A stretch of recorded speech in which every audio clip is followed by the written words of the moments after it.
Good morning everyone, मैं पिंकी चौधरी आप सभी का स्वागत करती हूँ आपका अपना चैनल ज्ञान नीति टूवर्ड सक्सेस चैनल पे। IBPS RRB PO and clerk के टू डू लिस्ट का आज डे 43 है, जो कि हमारा 45 डेज स्टडी प्लान चल रहा है। आई होप कि आप अपना 100% स्टडी प्लान पे दे रहे हो। एग्ज़ाम बहुत नज़दीक आ चुका है। अब हमारे एग्ज़ाम में उतना वक्त टाइम नहीं है कि अब हम लोग इधर उधर से कुछ भी करें, ठीक है। अब ओनली फोकस करना है आपको सिर्फ क्या, मॉक टेस्ट पे। जितना ज़्यादा हो सके उतना ज़्यादा आप मॉक टेस्ट लगाएं। कम से कम 3 मॉक टेस्ट तो लगाना ही लगाना है। तो मैं आपको आगे बताती हूँ कि हमें मॉक टेस्ट किस तरीके से देना है और कब कब देना है, ठीक है। आप फर्स्ट डे से यदि फॉलो कर रहे हैं तो डेफिनेटली आपको खुद में इम्प्रूवमेंट दिख रहा होगा। आपको बहुत ज़्यादा ही अपने आप पे स्पीड, एक्यूरेसी, हर एक चीज़ आपको बहुत ज़्यादा इंक्रीज कर चुकी होगी, मतलब बहुत इम्प्रूव किया होगा। आपको डेफिनेटली लग रहा होगा कि आप कहाँ थे और कहाँ से आप कहाँ पे आ चुके हैं। मीन्स कि आपकी स्पीड, एक्यूरेसी, हर चीज़ बहुत परफेक्ट हो चुकी है। और अभी लास्ट टाइम में यदि आप मैक्सिमम मॉक टेस्ट लगाते हो तो इससे क्या हो जाएगा, आपका एग्जाम का प्रेशर जो होगा वो आपके मन से डर एग्जाम का चला जाएगा। इसीलिए अभी लास्ट टाइम में हमें ओनली फोकस करना है मॉक टेस्ट पे। मॉक टेस्ट जितना ज़्यादा हो सके आपके पास जितना समय है आप दीजिए, बट कम से कम 3 मॉक टेस्ट एक दिन में आपको देना ही देना है। तो चलिए मॉक टेस्ट हम लोग देखते हैं आज की टू डू लिस्ट को। मॉर्निंग में सबसे पहले टू डू लिस्ट को देखने से पहले आप खुद के अंदर मोटिवेशन लीजिए कि आप जो ये कर रहे हैं, मोटिवेशन आज कोई कोट नहीं है। आज आपको मोटिवेशन खुद से लेना है। खुद से मतलब क्या, आपको बस ये सोचना है कि हम जो ये कर रहे हैं क्यों कर रहे हैं, वाई। यदि आपको खुद से वाई पता चलता है, अगर आपको इस वाई का जवाब मिल जाएगा, मीन्स कि वही आपके मोटिवेशन का काम करेगा। आप कर क्यों रहे हैं, क्यों करना चाहते हैं, इतनी मेहनत क्यों कर रहे हैं, है ना। खुद को एज्यूम कीजिए कि यदि हमें जॉब हो जाता है तो हम हमेशा काउंटर के बैंक में जाते हो तो हमेशा आप काउंटर के इस पार खुद को देखते हो। आप एज्यूम करो कि आपको जॉब लग जाती है, आप काउंटर के उस पार हो। देखना आप और ज़्यादा आपको खुद में आपको लगेगा मुझे जितनी मेहनत कर रहे हो उतने इनफ नहीं है। सक्सेस होने के लिए हमें और मेहनत की जरूरत है। ये मोटिवेशन आपको बहुत वर्क करेगा। चलिए चलते हैं हम अपने टू डू लिस्ट पे। सबसे पहले मॉर्निंग में हमको क्या करना है, अपना speed boost up. Speed boost up means की simplification, approximation, wrong number series, missing number series and quadratic equation. ये हमारा क्या है, ये हमारा स्पीड बूस्टअप का कार्य करता है। मीन्स कि हमारी स्पीड इससे ही बढ़ती है, हमारी एक्यूरेसी इससे बढ़ती है, जो कि सिलेक्शन में हमें प्री के एग्जाम में हमारे लिए सबसे इम्पोर्टेंट हो जाता है कि जितना स्पीड हमारी इंक्रीज करती है हम और से 2, 4, 5 क्वेश्चन एक्स्ट्रा कर पाते हैं, वही हमें सिलेक्शन दिलाता है। तो ये हमें जब तक हम सक्सेस नहीं हो जाएंगे, मतलब कि जब तक हमें जॉब नहीं लग जाती, तब तक हमें इस पार्ट को नहीं छोड़ना है, इस पार्ट को करना ही करना है। उसके बाद आता है न्यूज़पेपर पे। न्यूज़पेपर हमको हिंदी और इंग्लिश दोनों करने। ये RRB का एग्जाम है तो हिंदी की संपादकीय पेज पढ़ना ही पढ़ना है, और इंग्लिश में आप ये क्या एडिटोरियल पेज इसको पढ़ो, या कोई भी स्पोर्ट का पढ़ सकते हो। आपको जिसमें इंटरेस्ट है वो आप पढ़ो, ठीक है। इकोनॉमिक्स का होता है, फिर जो भी मार्केटिंग का जो भी पेज पढ़ना है आप पढ़ो।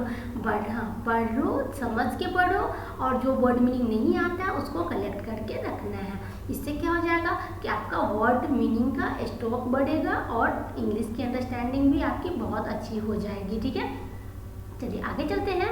इसके बाद आपको क्या करना है, करेंट अफेयर। करेंट अफेयर हम वीडियो सोर्स या फिर PDF सोर्सेज से, जो सोर्सेज से आप कर रहे हो उससे आपको करेंट अफेयर डिटेल में करना है, ठीक है। मॉर्निंग में हम लोग डिटेल में करेंट अफेयर करेंगे।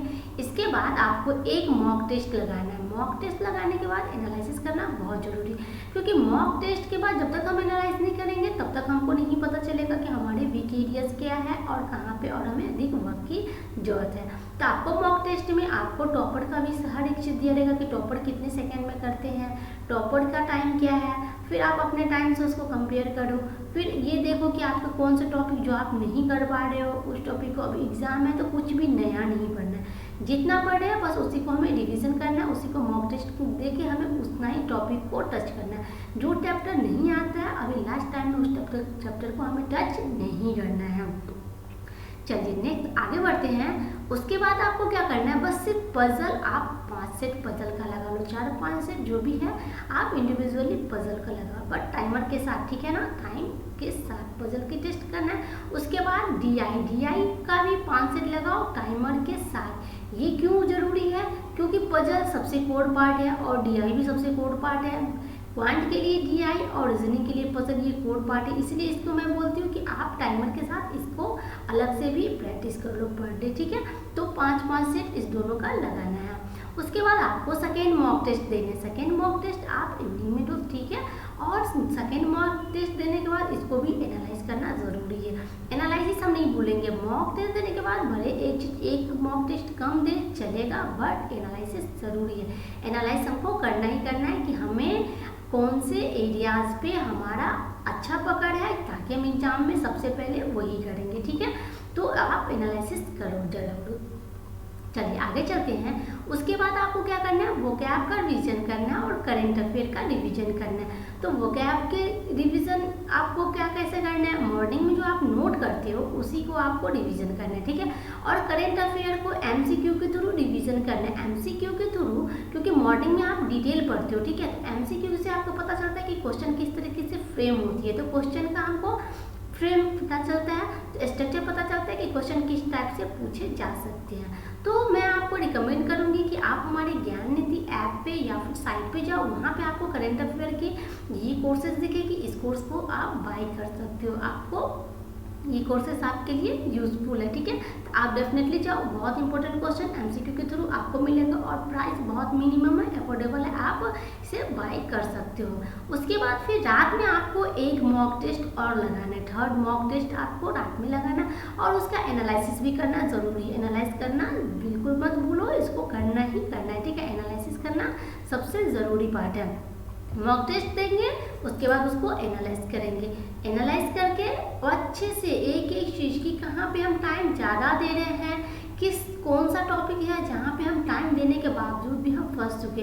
तो एनालाइज करने के बाद और मॉक टेस्ट देने के बाद ही आपको पता चल जाएगा कि जो क्वेश्चन आपको नहीं बन पा रहा है, 30 सेकेंड से ज़्यादा एक क्वेश्चन पे नहीं देना, उसको समझ जाओ कि अब मेरे से नहीं होने वाला है। 30 सेकेंड के बाद उस क्वेश्चन को छोड़ के नेक्स्ट क्वेश्चन पे मूव कर देना। स्कीप करना आना चाहिए, ठीक है। स्कीप आपको आना चाहिए, जब तक आप स्कीप करना नहीं सीखोगे एग्जाम में अच्छे से परफॉर्म नहीं हो पाता है। तो बनाने से ज़्यादा आपको इस चीज़ पे होना चाहिए कि कौन से क्वेश्चन स्कीप करने वाला है, कौन से क्वेश्चन को नहीं अटेम्प्ट करने वाला है। ये कैसे पता चलता है, मॉक टेस्ट के थ्रू पता चलता है। जब आप मॉक टेस्ट लगाते हो मैक्सिमम, तो आपको ये चीज़ अच्छे से पता चल जाएगा, ठीक है। और एनालिसिस करना बहुत जरूरी है। बस अभी एग्जाम के समय में और कुछ टॉपिक कुछ भी नहीं करना है, बस इतना मॉक टेस्ट देना है सिर्फ। अभी देखिए आरआरबी का एग्जाम है, इंग्लिश के लिए बस न्यूज़पेपर पढ़ो और मैथ और रीजनिंग अभी बस प्री पे फोकस करना है। अभी हम 1 वीक मेंस का छोड़ के चलेंगे, ठीक है। बट करेंट अफेयर डेली करना है, ये डेली का पार्ट है, क्योंकि अगर करेंट अफेयर छोड़ देंगे तो हमारा बर्डन हो जाएगा बहुत ज़्यादा, तो बाद में हम नहीं कर पाते हैं, बर्डन हो जाता तो,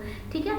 हाँ, और तो ये सब चीज़ आपको करना ही करना है, ठीक है। आई होप कि आपको ये सारे चीज़ सारे बहुत अच्छे से आप कर सको, ताकि आप एग्जाम अच्छे से परफॉर्म कर सके।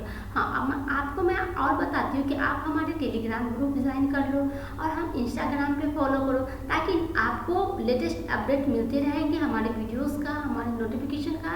जो भी न्यू अपडेट आते हैं हम आपको वहाँ पे आपको बताते चलेंगे, ठीक है। इसलिए आपको लिंक डिस्क्रिप्शन में दे दिया गया है, आप जरूर जाके उसको फॉलो कीजिए। आई होप कि आपको ये वीडियो पसंद आ जाए। यदि आपको ये वीडियो पसंद आती है तो वीडियो को लाइक कीजिए, दोस्तों के साथ शेयर कीजिए और आप अपना रिव्यू हमें कमेंट में ज़रूर बताइए कि आपको ये वीडियो कितना हेल्प करता है और कितनी यूजफुल है आपके लिए। हमारे YouTube चैनल को सब्सक्राइब कीजिए, बेल आइकन को प्रेस कीजिए, ताकि नेक्स्ट वीडियो की नोटिफिकेशन आपको समय से